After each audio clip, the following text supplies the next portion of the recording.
Rezarta shkurte ka vendosur të ndryshojë modelin e flokëve dhe është rikthyer në kohë. Dhe kujtojmë se ky nuk është një model i ri për Rezin, pasi ai ka patur dikur. Gjithsesi, mund të themi se duket nice. Ronela Ajati është nga ato artiste të cilët nuk pëlqejnë kur të tjerët të shpikin gjëra për to.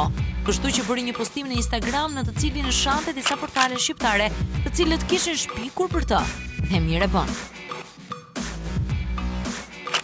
Tuna postoi këtë foto poshtë së cilës shkroi Sun, pra përveç se na bëri kurioz, na bëri edhe të presim se çfarë do të ndodhë së shpejti.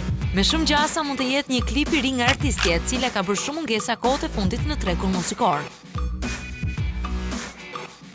Castro Zizo është bërë gati për punë dhe postoi këtë foto për të na treguar se është në studio muzikore. Ndoshta me shumë gjasa do të jetë pjesë e këngës magjike, ose ndoshta do të nxjerrë një klip. Gjithsesi, ne ju urojmë suksese.